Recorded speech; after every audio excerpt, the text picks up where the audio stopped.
యేసు ప్రభు వార్త, జన్మ వార్తను తెలియజేసింది ఎవరు? ఇంకా ఎవరున్నారు? నక్షత్రం. నక్షత్రానికి మాట లేదు, కానీ కనబడింది. అందుకని మనము అక్కడ మత్తయి సువార్తలో 2వ అధ్యాయంలో మనం గమనిస్తే అక్కడ ఏముంటుందంటే, మేము తూర్పు దిక్కున ఆయన నక్షత్రమును చూసి మేము వచ్చాము అంటారు. ఎవరు? మన జ్ఞానులు అంటున్నారు. తూర్పు దిక్కున మేము ఆయన నక్షత్రాన్ని చూసి, 2వ అధ్యాయం 1 నుండి 2 వచనాల వరకు మత్తయి సువార్తలో ఉంటుంది. మేము ఆయన నక్షత్రాన్ని చూసి వచ్చారంటాడు. చాలా నక్షత్రాలు ఉంటాయిగా, ఇప్పుడు ఆకాశములు ఎన్నో ఉంటాయి. ఇది ఆయన నక్షత్రం అని ఆయనకి ఎట్లా గుర్తుపెట్టారు? వాళ్ళు మామూలు జ్ఞానులు అయితే వాళ్ళకి తెలిసేది కాదు. వాళ్ళు ఏ జ్ఞానులు అంటే దైవ జ్ఞానులు. అలాగే లోకములో మనలో దేవుడు ఉన్నాడని, యేసయ్య ఉన్నాడని మనం చూసిన వాళ్ళు అందరూ తెలుసుకోలేరు. కొద్ది మంది గ్రహిస్తారు. ఏంటి ఈ మధ్య మీరేంటి మారినట్టున్నారు, మీరేంటి యేసుప్రభుని నమ్ముకున్నారా, మీరు క్రిస్టియన్సా, మీరు పాస్టర్ గారా, మీరు చర్చికి వెళ్తారా అడుగుతారు. అందరు అడగరు, ఎవరో బుద్ధి. అలాగే ఈ దైవ జ్ఞానం కలిగినటువంటి వాళ్ళకు మాత్రమే ఆయన నక్షత్రం కనిపిస్తుంది. ఈ లోకంలో కూడా చాలామంది చదువుకున్న వాళ్ళు ఉన్నారు, తెలివైన వాళ్ళు ఉన్నారు, జ్ఞానం ఉన్న వాళ్ళు ఉన్నారు. కానీ వీళ్ళందరికీ దేవుని బిడ్డలోకి సరిగ్గా కనపడరు. అసలు మన క్రైస్తవులు దేవుని నమ్ముకున్నాం, మన విలువేంటి వాళ్ళకి అర్థం కాదు. వాళ్ళకి అర్థమైంది. అందుకని బైబిల్ ఏం చెప్తుందంటే, మూర్ఖులకు ఈ తరం వరకు వేరే మీరు రక్షణ పొందండి. మీ విలువ అర్థం చేసుకునే వాళ్ళ మధ్యలో మీరు ఎందుకు బాధపడతారు? ప్రత్యేకంగా ఉండమని బైబిల్ ముందే చెప్పాడు అనుకోండి, అది ఉంచండి. ఇక్కడ దీని అర్థం ఏంటో చెప్పి నేను ముగిస్తాను. నక్షత్రాన్ని చూసి తూర్పు దేశపు జ్ఞానులు యేసు ప్రభు దగ్గరికి వచ్చారు, చూసి వచ్చారు. మరి దీన్ని ఎలా తీసుకుందామంటే, ఈ లోకంలో యేసు ప్రభు దగ్గరికి ఎవరైనా రావాలి అంటే మనలో కొన్ని చూసి వస్తారు. చూసి ఆమెన్. నక్షత్రం చూసి, నిన్ను చూసి, నన్ను చూసి, మనల్ని చూసి ప్రజలు ఏం చేస్తారు? దేవుని దగ్గరికి. ఇవి వాస్తవం అండి. చూడండి, బైబిల్ గ్రంథంలో మత్తయి సువార్త 5వ అధ్యాయం 14 వచనం 16వ వచనం చూస్తే అక్కడ ఏముంటుందంటే, మీ సత్క్రియలను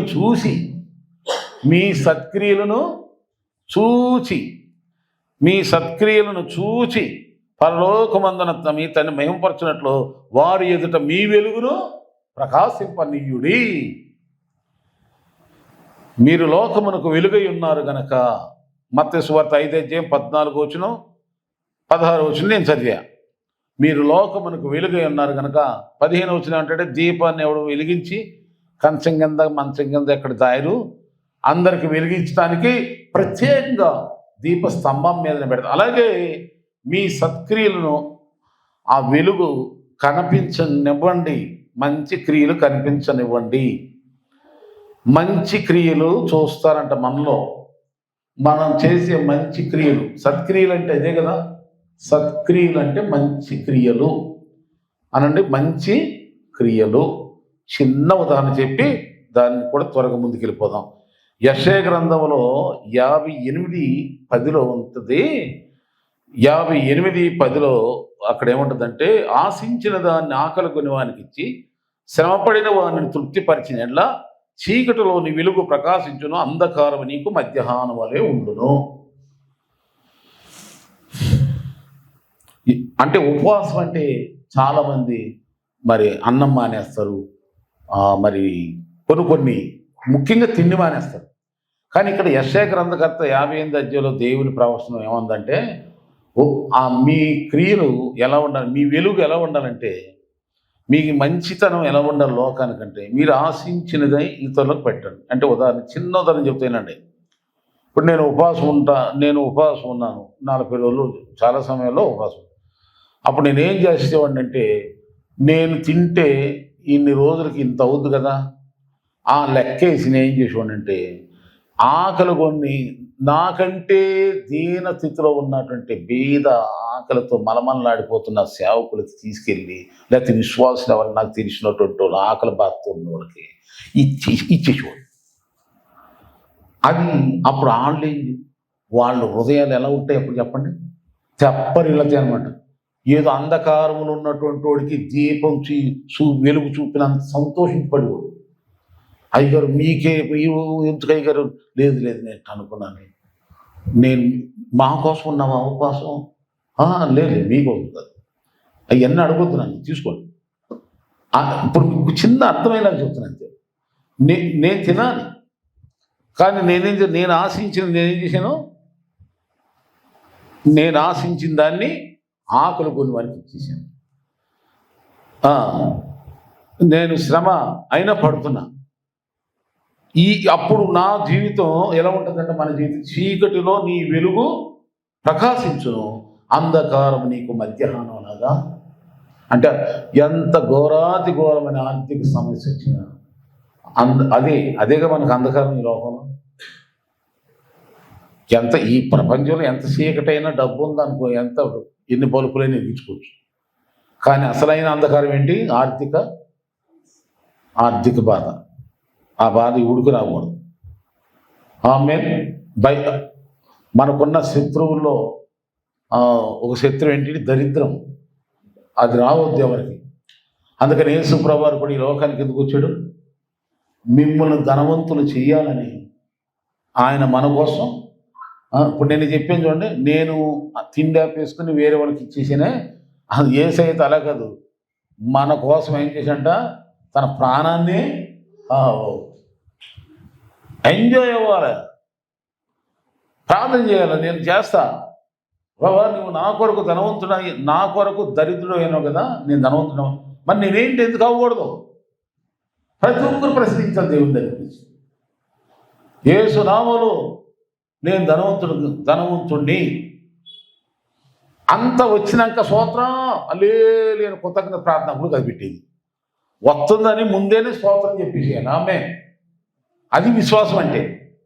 ఆమె కనుక ఈ నక్షత్రమును చూసి వాళ్ళు వచ్చారు. ఇప్పుడు మనలో ఏం చూడాలి మనుషులు?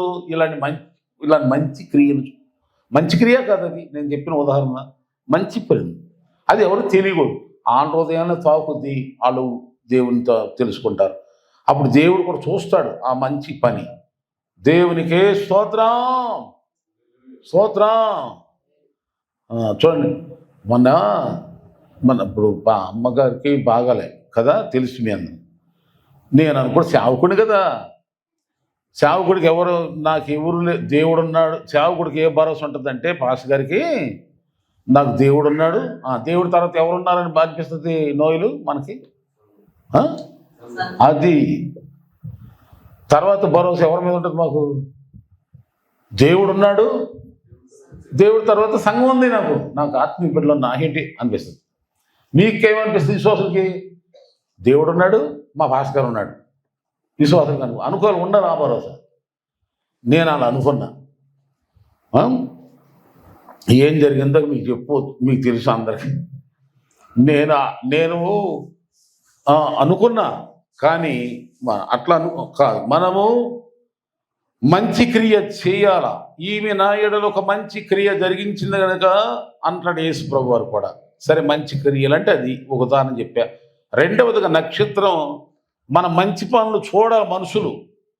రెండవదిగా ఏంటంటే చూడండి, యోహాను సువార్త 5:35-36 చూస్తే మనలో ఏం చూడాలంటే మనుషులు మన మంటతో యేసు ప్రభుని గురించి సాక్ష్యం చెప్పాలా. కొంతమంది చెప్తారు కానీ పొడి మాటలతో చెప్తారు. చర్చికి రండి, వస్తారా అంటారు. ఎవరు నన్ను ఇన్వైట్ చేయాలని ఏమని అంటారు? ఇప్పుడు అదే ముఖ్యంగా వ్యక్తి రావాలి అని అనిపించింది. ఎలా మాట్లాడతాం? వెళ్తే ఆ వ్యక్తి యొక్క మనసు చక్కగా ఏ టైపులో మాట్లాడితే వింటాడా అని తెలుసుకుని అలా మాట్లాడి ఎలాగైనా రప్పిస్తాము. అవునా? అంటే మన అవసరంతో కొన్ని పనులు ఉంటాయి కదా. దేవుని దగ్గరకు కూడా వచ్చేటప్పుడు ఎవరినైనా ఆకర్షించినప్పుడు ఎలా మాట్లాడాలంటే హృదయంలో వేదన ఉండాలి. రావాలి ప్రభువా యేసు నామములో బాధతో అడగాలి. భారం ఒకసారి అడిగినా రాపోయినా, 2 సార్లు అడిగినా రాపోయినా, 3 సార్లు 10 సార్లు అడిగినప్పుడైనా వాళ్ళలో దేవుడు వాళ్ళ మనస్సులో ఏదో ఒక కార్యం చేస్తాడు. ఇన్నిసార్లు అడుగుతున్నాడు, ఇన్ని మార్లు అడుగుతున్న విధవరాలు న్యాయం చేయమని లూకాసు వార్త 18 యేసు ప్రభు చెప్పాడు ఒక మాట. అప్పుడు ఆయన ఏమంటాడు, ఇంత నేను ఇలాంటి వాడిని తెలిసి కూడా నన్ను ఎంత బతిలాడుతుంది కనుక న్యాయం తీరుతున్నాను. అలాగే మనం కూడా ఇక్కడ బైబిల్ ఏం చెబుతుందంటే, యోహాను సువార్త 5:36 ఏమంటుందంటే, 35లో అతడు మండుచు ప్రకాశించుచున్న దీపమై ఉండెను, అతను వెలుగులోనికి వచ్చారు. అతడు చెప్తున్న ఆ మాట, ఆ సాక్ష్యమైన వెలుగు, మన సాక్ష్యమే ఒక వెలుగు. మనం ఏదైతే నమ్మామో, ఏదైతే అనుసరిస్తున్నామో, ఏదైతే చేస్తున్నామో దాని గురించి సిగ్గుపడకుండా, భయపడకుండా, బెదరకుండా ధైర్యంగా, అది మంటగా అంటే సీరియస్గా చెప్పాల. అది కూడా ఒక వెలుగు లాంటిది మన జీవితానికి. ఇప్పుడు స్పష్టంగా ఉండాలి, తప్పేముంది? అది దాన్ని చూస్తారు మనుషులు. ఆమె మేము క్రీస్తు వాళ్ళం, మేము వేసుకున్నాం, అదిగా వేసే వస్తున్నాడు, షార్ట్ని అదే మాట, పబ్లిక్గా అదే మాట. అది ఒక వెలుగు లాంటిది మన జీవితానికండి. నిజాయితీ, స్పష్టమైనటువంటి ఒక స్వస్థత మన జీవితంలో ఉండాలి.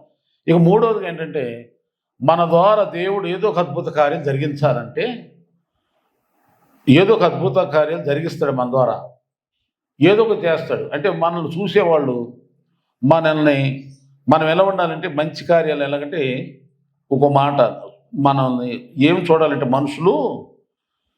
మనుషులు ఏం చూడాలంటే, ఎవరన్నా ఒక వ్యక్తి బాధపడుతున్నాడు, ఆ బాధపడుతున్న వ్యక్తిని మనం ఏం చేయకపోయినా ఆ వ్యక్తిని ఏం చేయాలంటే, ఎక్కడైతే తన బాధ తీరుద్దో అక్కడికి చేర్చాలి. ఒక త్రోవ పక్కమంటే వెళుతూ ఒక వ్యక్తి ఏమైపోయాడు, దొంగల చేతిలో దొరికి పడిపోయాడు, కొరప్రాణుతున్నప్పుడు యేసుప్రభువు మంచి సమయంలోకి వెళ్ళి ఎలా ప్రేమించాడో, మనం కూడా ఒక మంచి పని ఏం చేయాలంటే, మనము ఎవరినైనా బాధల్లో, కష్టాల్లో, వాళ్ళు ఎవరన్నామని చూడండి, ఒక పక్షవాయుతో బాధపడుతున్న ఒక వ్యక్తిని 4 మనుషులు ఏం చేశారు, వాళ్ళకి ఏం పని, ఇంటి మీద తీసుకెళ్ళి ఇంటి మీద నుండి యేసుప్రభు దగ్గర దింపారు, అతను స్వస్థత పొందాలని. వీళ్ళకేం పని? అయితే యేసుప్రభు వారు వాళ్ళ 4 చూసి, వాళ్ళ విశ్వాసాన్ని చూసి ఏం చూశాడంటే, యేసుప్రభు వాళ్ళలో నేను ముందే చెప్పాను, నక్షత్రం మాట్లాడలా కానీ కనబడింది. మనకి మనుషులకు కూడా మనలోనే ఇలాంటి కనబడాలి మంచి పనులు, ఇలాంటి మంచి పనులు మన విశ్వాసం చూడాలి, దేవుడు చూడాలి, మన సత్క్రియలు చూడాలి మనుషులు. కనుక నా మాటలు ముగిస్తున్నా. తర్వాత దేవుడు మనల్ని చూసి మనల్ని దీవించాలి, మనుషులు చూడాలి. మనుషులు చూసి మనలో ఉన్న మంచిని చూసి, మన విశ్వాసాన్ని చూసి, మన భక్తిని చూసి, మన పట్టుదలను చూసి, మన స్పష్టమైన ఆత్మీయ జీవితం చూసి అనేకులు యేసుప్రభు దగ్గరికి వస్తారు. 2 విధాలుగా యేసుప్రభు దగ్గరికి ప్రజలు వచ్చారు. ఒకటి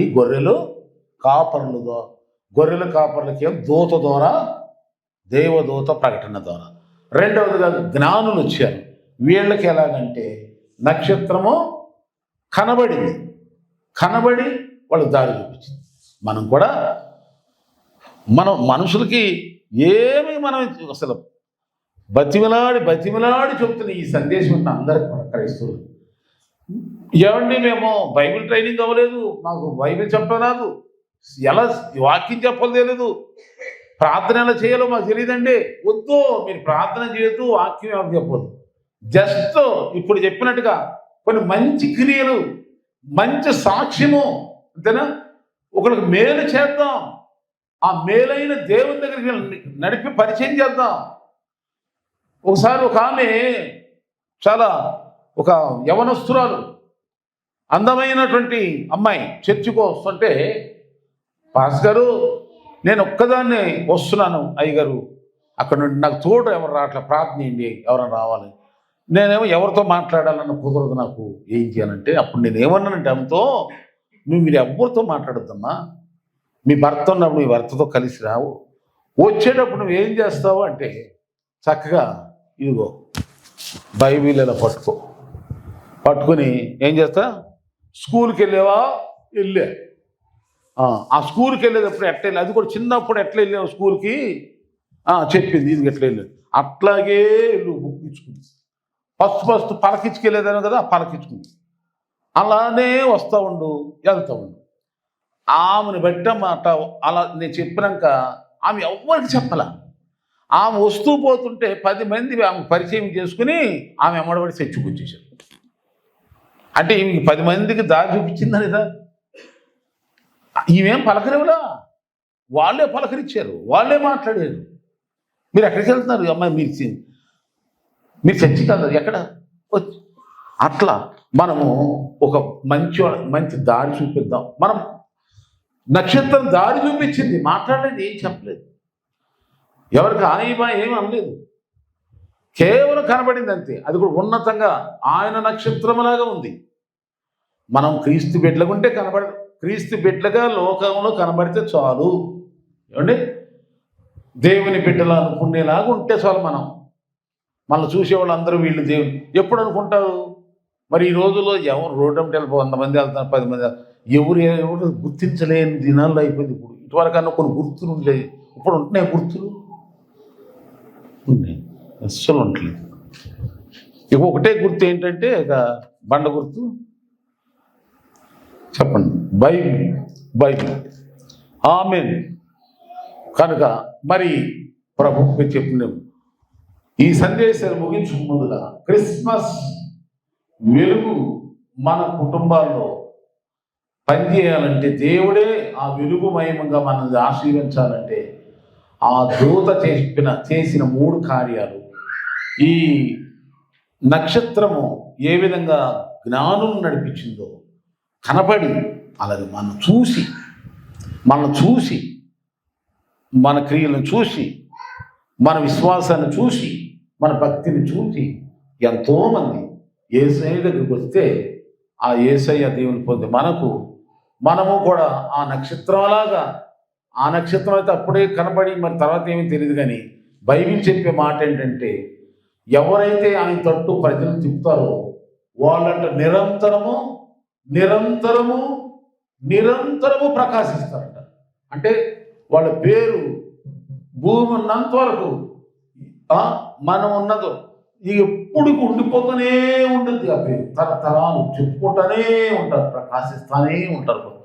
ఫలానాల ద్వారా నేను యేసుప్రభు, ఫలానా వాళ్ళ ద్వారా రక్షణ ఉంది, ఫలానా వాళ్ళ ద్వారా నాకు మంచిద్దాం అనుకుంది, యేసుప్రభు దొరికాడు అని ఎంతో సంతోషిస్తారు. అటువంటి ఒక ముద్ర, ఒక మంచి కార్యం చేసుకుందాం. అలాంటి ధన్యకరమైన క్రిస్మస్ ఇన్న అందరికీ ప్రభు దయచేయను గాక అని ఇప్పుడు ప్రార్థన చేసుకుందామండి. ప్రార్థన. ప్రేమ నమ్మకము గల తండ్రి, సందేశాలు నా బిడ్డలందరిని ఆశ్రయించి మహిమ పొందండి. మీకే సమస్త మహిమలు చెల్లిస్తూ అయ్యా ఈరోజు మొదలు పెడుతున్నాం నాయన, కానీ ఇది దినదినము మాలో ఈ సంబరం, ఈ సంతోష సంబరం అధికమవ్వాలి నాయన. మాలో ఎక్కువగా ఆనందించండి, ఎందుకు నీకు మహిమ కలగాలని ప్రార్థిస్తాను. స్తుతియు ఘనతయు మహిమయు నీకే చెల్లిస్తూ నాయన, అందుకు ఏమైనా ఆటంకాలున్నా తొలగించి, ఏదో భయము సందేహం సంశయం లేకుండా నీ కొరకే మేము పూర్తిగా సమర్పించుకుని సంతోషంగా ఈ క్రిస్మస్లో ఎల్లో సంతోషంగా జీవించుకోవటానికి సహాయం చేయాలని ఈ మొదటి కోడికలకి ఎంతో భక్తి శ్రద్ధలతో వచ్చిన బిడ్డలను మేము ముందుగానే ప్రార్థించాను ఆయన. ఎవరైతే నీ ఆత్మకు విధేయులు అవుతారో వాళ్ళే వస్తారనుకున్నా అలా వచ్చిన ఈ బిడ్డలను బలపరిచి నక్షత్రాన్ని ఈ విధంగా జ్ఞానులకు మార్గం గల వాడుకున్నావో, అలాగే నాన్న గబ్రియేలు దూతను గొర్రెల కాపలు రావటానికి ఎలా మీరు వాడుకున్నావు, నీ బిడ్డలను కూడా మీరు మీ దూతలుగాను మీ నక్షత్రాలుగాను నీ మహిమ కొరకు నాయన ఒక ఎల్లప్పుడూ ప్రకాశించే తారల వలెను వెలుగులుగా నీతి సూర్యుని వలె నీ బిడ్డలు ప్రకాశించుదురుగాక.